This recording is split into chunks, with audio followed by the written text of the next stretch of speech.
आप कह रहे हैं सिलेक्टिव है, क्या सिलेक्टिव है भाई? आवाज सुनी लोगों ने, और क्यों है सुनी?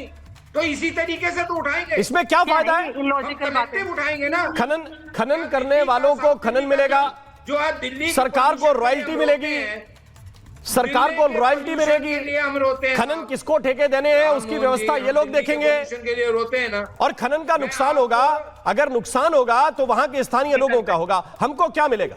तो मैं यही तो बात बोल रहा हूँ कि मैं केवल ये समझाना चाहता हूँ इस देश के दर्शकों को भी और आपको भी कि एक बात समझिए, देखिए आप रमन मलिक जी, आप एक साथ उठा के सारे डिसीजंस को चैलेंज कीजिए, पॉइंट वाइज आप सारे उठाइए और उन पर बात कीजिए, लेकिन आप ये कहेंगे कि सिलेक्टिव उठा रहे हैं। अरावली सिलेक्टिव नहीं है सर, चार स्टेट का मामला है, 36 जिलों का मामला है, 36 जिलों का मामला है और पूरे उत्तर क्षेत्र के पर्यावरण का मामला है। ये सिलेक्टिव मामला नहीं है, ये लाखों करोड़ों लोगों से जुड़ा हुआ मामला है, इसलिए ये पॉइंट उठा रहे हैं। और इसको अरावली नहीं है, वैशाली राणा आपको रिस्पॉन्ड कर रही है, अश्विनी दुबे जी के पास चले। वैशाली राणा बोलिए। चैनल इस लड़ाई को लड़ सकता है। राणा जी बोलिए। ये इसमें ये जस्टिस अहमदी की बातें, इनका अरावली से क्या लेना देना है और जो सुप्रीम कोर्ट में आज जो हुआ है उससे क्या लेना देना है, मुझे तो लॉजिक ही नहीं समझ आया। मतलब हम पॉइंट पे, मुद्दे पे बात कर लें। और यदि ये बोल रहे हैं कि हिमाचल में माइनिंग हो रही है, कर्नाटक में माइनिंग हो रही है सब, तो भाई तो चेक करो ना, ये तो आप ही का काम है चेक करना, या हम चेक करेंगे जाके?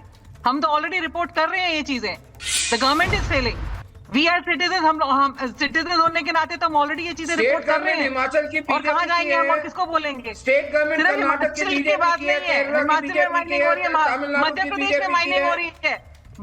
मध्य प्रदेश में मोरेना जिला में जाएं और जाके देखें पहाड़ों के विंध्यास के पहाड़ गायब हो रहे हैं। मैं तो सारों की बात कर रहा हूं ना जी। सबसे पहले तो जेएनयू को हटाओ, 1000 एकड़ में दिल्ली का लंग खत्म कर दिया, उसको हटाइए। 1000 एकड़ का दिल्ली का लंग, साउथ दिल्ली का लंग जो है वो बर्बाद करा हुआ जेएनयू में, वहां से उसको हटाइए और मेवात ले जाइए खुले में। 1000 की जगह 1500 एकड़ बनाओ। पॉइंट अश्विनी दुबे जी के पास होगा। हम लोग ये एग्जैक्टली वो सवाल है कि भाई आपको रोकना है तो आप रोकिए। ये बात ठीक है, आप मुरैना का पॉइंट सही रेस कर रहे हैं। अभी भी ट्रैक्टर दौड़ते हुए रात में 11-12 बजे चले जाइए, मैं डंके की चोट पर बता रहा हूं। रात में 11-12 बजे के बाद कभी भी चले जाइए, वो पूरे मुरैना में आपको ट्रैक्टर दौड़ते हुए रेत से भरे हुए मिलेंगे, पूरे मुरैना में दौड़ते हुए मिलेंगे ट्रैक्टर। आज भी मैं गारंटी के साथ दे रहा हूं, और आंखें बंद करके जो चला जाएगा उसको भी दिख जाएंगे। पुलिस रोकती है तो पुलिस पे चढ़ा देते हैं भाई, पुलिस रोकती है तो पुलिस पे चढ़ा देते हैं, ये किसी से छुपी हुई बात नहीं। लेकिन मैं अरावली पर वापस लौट कर आ रहा हूं।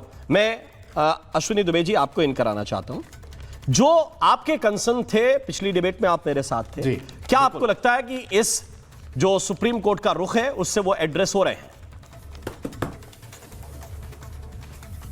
देखिए, मैं राम बड़े कन्विक्शन के साथ, बड़े आदर के साथ कहना चाहूंगा कि 100 मीटर से ऊंची पहाड़ियों को अरावली माना उस पे पूरे लैंडस्केप को मिटा देने जैसा होगा। अरावली पूरे उत्तर भारत को सांस लेने लायक बनाता है। कागजों पर हम कह सकते हैं कि एक सस्टेनेबल माइनिंग है, डेवलपमेंट लगता है। ग्राउंड लेवल पर इसका मतलब है धमाके, सड़कें, गड्ढे, तेंदुआ कॉरिडोर, गांव की साझा जमीनों, दिल्ली एनसीआर की आखिरी हरित ढाल को काटते चले जाना। पॉइंट नंबर 2, जो सुप्रीम कोर्ट का 20 नवंबर का निर्णय था, वो निर्णय भी एक फैक्ट फाइंडिंग कमेटी बनी थी। और आपको मालूम है राम, उस कमेटी में कौन था?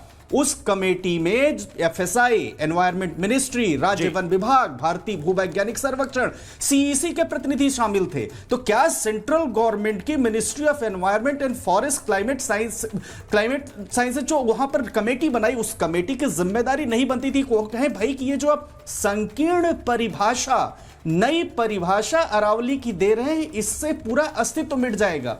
पॉइंट 2, मुरैना की बात हो रही है। मुरैना में मेरे कुछ मित्र जो है वहां पर मैजिस्ट्रेट्स थे और वो मोबाइल कोर्ट लगाते थे। बोले सुबह 4 बजे 6 बजे तक, अभी तक बोले अगर हम लोग वहां पर मोबाइल कोर्ट लगाने जाते हो तो ट्रैक्टर ट्रॉलियां अवैध खनन करते हुए निकलती हैं कि अगर हम जाए तो किसी के ऊपर भी चढ़ा दें। और ये कमोबेश स्थिति हर जगह की है। एक नई डिफिनीशन, ऐसे समय पर हम सस्टेनेबिलिटी की बात करते हैं, ऐसे समय पर इकोलॉजी को हम बचाने की बात करते हैं, ऐसे में ऐसी फैक्ट फाइंडिंग कमेटी की रिपोर्ट जाना मैं समझता हूं बड़ी ताज्जुब की बात। और उसके बाद किसी मिनिस्टर का आकर के उसको डिफेंड करना, यह तो उससे भी बड़ी बात है। और आज सुप्रीम कोर्ट ने जो स्टे लगाया है वो मैं समझता हूं कि बहुत ही राइट डायरेक्शन में है और सुप्रीम कोर्ट को उस परिभाषा को बदलना चाहिए। पुरोहित जी को भी लेके आइए साथ में। ऑलरेडी से ये क्यूआई 1000 से ज्यादा है, हमारे पास मेजर ही नहीं है 500 ज्यादा तय करने का, चेक करने का। और राम, जो नियमों की बात होती है, विंध्य की पर्वत श्रृंखला में आप जाइए छूही निकालने के लिए, चूना निकालने के लिए, पता चलता है कि पहाड़ डायनामाइट से ब्लास्ट करके उड़ा दिए जाते हैं। कितने मजदूर दब जाते हैं सोनभद्र वगैरह में जाकर के। आप देखिए कौन उस बात को उठा रहा है। सरकारों की ये जिम्मेदारी बनती है। पहले चारू प्रज्ञा रिस्पॉन्ड कर रही है। प्रज्ञा जी बोलिए। कोर्ट सेकंड पॉइंट में आते हैं। जी जी बिल्कुल अश्विनी जी, चारू जी। अब मैं बोल लूं प्लीज। पहली रिस्पॉन्सिबिलिटी सरकार की होती है ये इंश्योर करने की कि किसी प्रकार की इलीगल माइनिंग नहीं होगी। तो जब अरे सरकार की ही जिम्मेदारी है। अब रुक जाइए, आपका नाम चारू प्रज्ञा है तो बोलते रहिए, लेकिन जवाब अगर मुझसे मांग रहे हैं तो रुक जाइए और सुन लीजिए मैं क्या कहना चाहती हूँ। कितना आसान है ना सब लोगों के लिए आके बोलना सरकार फेल हो गई। अभी आपसे पहले भी जो महिला अभी बात कर रही थी, मैं उनका नाम नहीं समझ पाई, वो भी यही बोल रही थी, अरे the government has failed. It's so convenient to say that without realizing that this is a government which is actually working on ground, without realizing that। आप आज माइनिंग के खिलाफ जो बातें कर रहे हो उसके ऊपर एक्शन हो रहा है, काम हो रहा है, इसीलिए आपको आज ये दिखाई दे रहा है, ये डिस्कशन आज हो रहे हैं। ये मैं कहना चाहती हूँ। दूसरी बात, वापस से एक और कन्वीनियंस स्टैंड है आपका ये कहने का कि भाई सारी माइनिंग रोक दीजिए। इस तरीके से चलता है क्या? इस तरीके से चलता है क्या? एडवाइस देने के लिए आप तो उन लोगों में से है ना कि सचिन तेंदुलकर को भी सिखाएंगे कि क्रिकेट कैसे खेला जाता है। यही बात है ना कि इस तरीके से सिखाएंगे। हमने ऑन ग्राउंड जाके डेटा कलेक्शन किया है। आप के रिपब्लिक टीवी के रिपोर्टर्स को हमने कई साइट्स दिखाई हैं जहां भी माइनिंग चल रही है। इन्हें बोले साथ में आएंगी, मेरे साथ चले, मैं इनको अभी 5 साइट्स पे ले जाऊंगी जहां इलीगल माइनिंग चल रही है। इलीगल माइनिंग चलिए, इन्हें बोलिए to come with me. Task force बननी होती है जो सीईसी ने रिकमेंडेशन दी है। वैशाली जी एक सेकंड, चारू प्रज्ञा रिस्पॉन्ड कर रही है, फिर वरुण पुरोहित की बारी है। टास्क फोर्स की रिपोर्ट्स दे सकते हैं। ओके वैशाली। चारू प्रज्ञा बोलिए।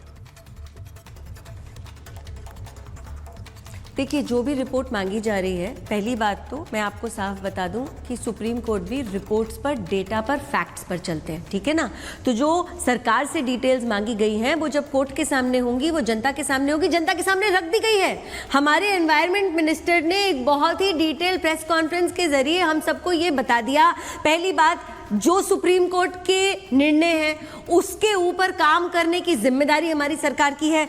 दूसरी बात, अगर आप पूरे एरिया को देखें तो 0.17% में ही पहले से माइनिंग अलाउड है, वो जितना भी एरिया होगा। और तीसरी बात, मैं वापस यही कह रही हूँ, आप 117% जो आप बता रहे हैं, इट्स 273 वर्ग किलोमीटर्स जी, 68,000 एकड़। अगर नो एब्सोल्युटली, बट मैं आपसे एक माइनर डिफरेंस बता रही हूँ जी, ठीक है। खनन, या तो आप ये बोल दीजिए राम मोहन जी, और आप अथॉरिटी के साथ बोल दीजिए, अपने चैनल की तरफ से बोल दीजिए कि माइनिंग देश में कहीं पर भी किसी भी चीज के लिए नहीं होनी चाहिए। आप ये तो नहीं बोल सकते ना